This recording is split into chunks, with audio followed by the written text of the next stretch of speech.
හෙළ කවිය හැඩ කළ මාතර කිවිදිය ගජමන් නෝනා පිළිබඳවයි.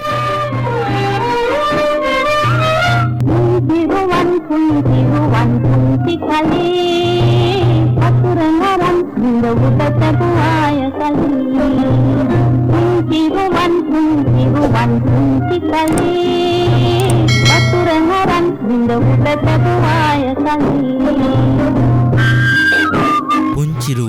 පුංචිරුවන් පුංචි කලේ වතුර අරන් ලිඳ උඩ තැබුවාය කලේ අටපහ නොදන්නා ජඩයකි මේක කලේ ගෙදර යන්න දෙනවද මගේ පුංචි කලේ මේ කවිය අපි අසා ඇත්තෙමු. ඒ සමගම අපේ මතකයට එන්නේ ඒ කවියකි ගජමන් නෝනායි.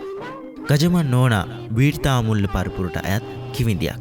ඒ කියන්නේ කෝට්ටේ රාජධානී කාලේ විසූ මහ අධිකාරම්වරයෙකු තෙක් දිවයන කතා පුවතක්. තංගල්ල අසර ගම්වරයක් ඔහුට තිබිලා තිබෙනවා. මෙම ගමට එකි අධිකාරම්ගේ පුතා පැමිණිලා තිබෙනවා. ඔහු එම ගම අස්වැද්දා කුඹුරු සරුසාර කරලා තියෙනවා. වීවනින් සරු වූ ගම වීවලට රත්නයක් බඳු වේ. එසේ හේයින් එය වීරරත්න මුලනේ ලෙස නම් කෙරේ. පසු කාලයක ලන්දේසි තෝඹු සකස් කිරීම මොහුගේ පරපුර වීර්තාමුල්ල ගමගේ හිවත් වීර්තමුල්ලේ නමින් දක්වා තිබෙනවා. ඉන්පසු දොන් නිකොලස් පෙරුමාල් වීරරත්නගේ ගමරාල නමින් ඔහු හඳුන්වනු ලැබී. ඔහුගෙන් පසුව එම ප්‍රදේශයේ පුත්‍රයාගේ පාලනයටද නැවත යටත් වෙලා තිබෙනවා.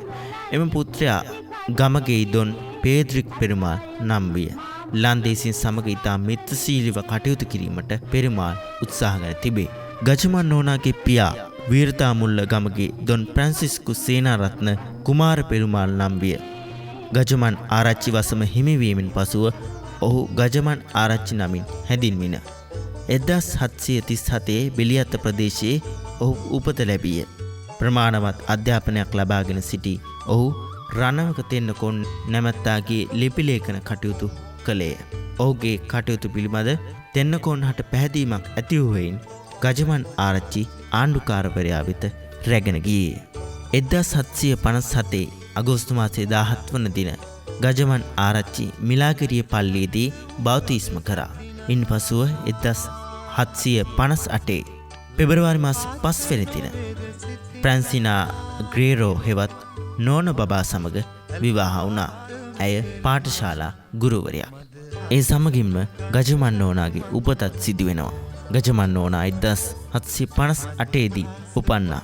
කොල්ලුපිටිය මිලාගිරිය පල්ලියෙන් ඇය මූලික අධ්‍යාපනය ලැබුවා. කුඩා කාලයේදීම ඇය කියූ පුංචිරුවන් පුංචි කලේ නැමැති කවිය නිසා ඇයගේ කවිත්වය ගැන බොහෝ දෙනා කතා කළා. ඇයගේ මාමා වූ පත්තායමේ ලේකම්ගෙන් ඇය කවි පබදින්නට උගත්තා. කවියට ඇලුම් කළා. වයසින් වැඩෙත්ම වඩාත් හොඳින් කවි ලිවීමට ඉගෙනීමට ඇය ආශාවක් උපදිවා. මෙකල කාව්‍ය භාෂා ශාස්ත්‍රයේ ප්‍රගුණ කළේ භික්ෂුන් වහන්සේලා. ඒ නිසා කාන්තාවන්ට කාව්‍ය ශාස්ත්‍රය ඉගෙන ගැනීමට දුෂ්කර කර්තව්‍යයක් වුණා. කාන්තාවන්ට එම කටයුතු අදාළ නොවන ආකාරයට තමයි එදා සමාජයේ සැලකුවේ. ඒ නිසා ගජමන් නෝනා පිරිමි වෙස් ගත්තා.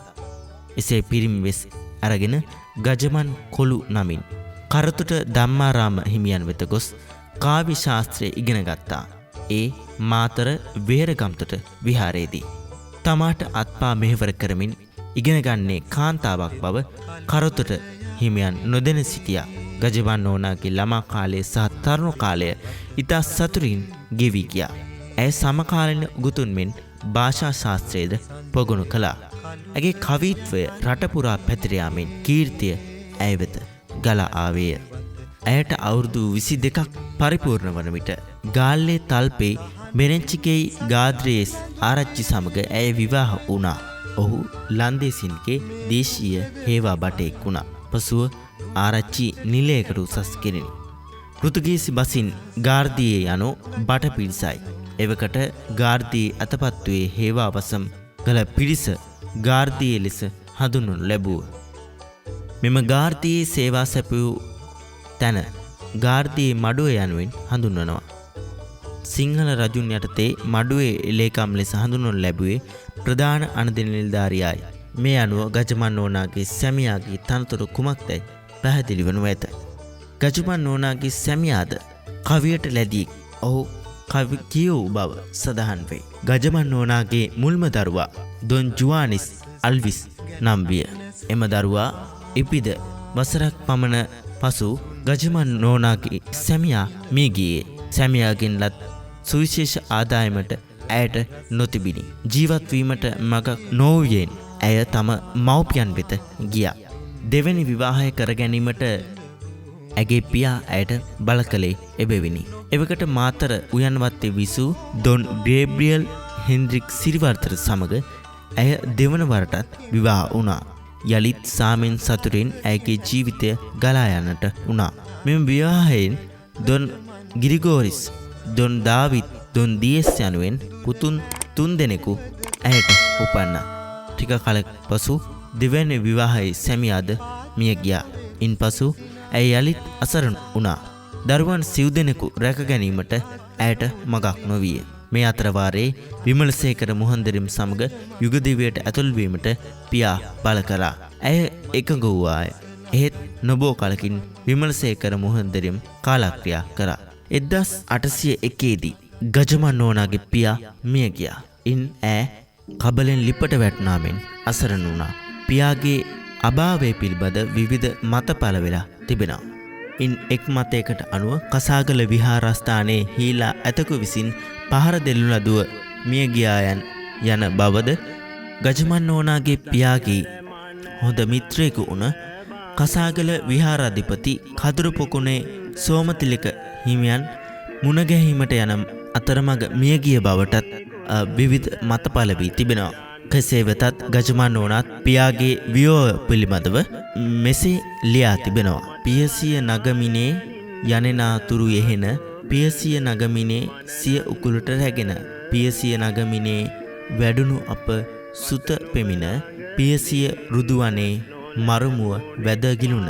උසස් පවුල්වල අයගේ අකුරු ශාස්ත්‍රය කියාදී ඉන්ලත් ආදායමින් ඇය දරුවන් සමග ජීවත් වූවා. මේ තත්ත්වය ආරංචි වූ කොල්ලුපිටියේ මිලාගිරිය පාසලේ ප්‍රධානාචාර්ය ජයසේන ග්‍රේරු ගජමන් සොයා මාතරට පැමිණියා. ඇයගේ වැඩිමහල් දරුවන් 2 දෙනා කොල්ලුපිටියට රැගෙන අධ්‍යාපනය ලබා දීමේ අරමුණින්. ඉන් අනතුරුව එහිම ගුරුතරතුරට දරුවන් පත් කිරීමට ජයසේන ග්‍රේරු මහතාට හැකියාව ලැබුණා. ගජමන් නෝනාගේ 3 වෙනි පුත්‍රයා දොන් දාවිත් පැවිදිවීමට ඇතුළත් වුණා. එහෙත් ඔහුද අකාලේ මිය ගියා. මෙලෙස ගජමන් නෝනා ඉතා අවාසනාවන්ත තත්වයකට තමන්ගේ ජීවිතය පත් වුණා. ටික කලකට පසු ඇගේ වැඩිමහල් සොයුරිය වූ මහගජමන් නෝනාද මිය ගියා. මෙලෙස පිටම දුක් කරදර ඇය වෙත ගලාගෙන ආවා. එම දුක ඇය කවියට නැගුවේ මෙලෙසින්. සිතට කයට සැපදෙන මව්පියොත් නැත. නිවට කලට සලකන නෑසියොත් නැත. ගැහැට ලෙඩට වෙදපිළියම් කිසිත් නැත. දුකට අපට පිහිටවන්නට කාත් නැත. මෙම කවිය අද ජනකවියක් ලෙස පොදු ජනවහරේ පවතිනවා. තමා සතු නිසක කවිත්වයෙන් ප්‍රයෝජනයට ගනිමින් ඇය බලවතුන් වෙත කවි හසුන් යවා ඉන් ලැබූ ආදායමෙන් ජීවිතය අවසන් කාලය ගෙමා දැමුවා. ඇය මිය යන්නට පෙර පහත් සදහන් කවිය ලියා තබා ඇත. සකවසිනෙක් 1700 වස සකවසිනෙක් 1700 වස වකල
නරඹන්න අපව සබ්ස්ක්‍රයිබ් කරන්න. සබ්ස්ක්‍රයිබ් කරලා නොටිෆිකේෂන් බෙල් එකත් ඕල් කරලා තියාගන්න. එතකොට අපි ගේන වීඩියෝ ඔබට නැවත නැවතත් නැරඹීමේ හැකියාව තිබෙනවා.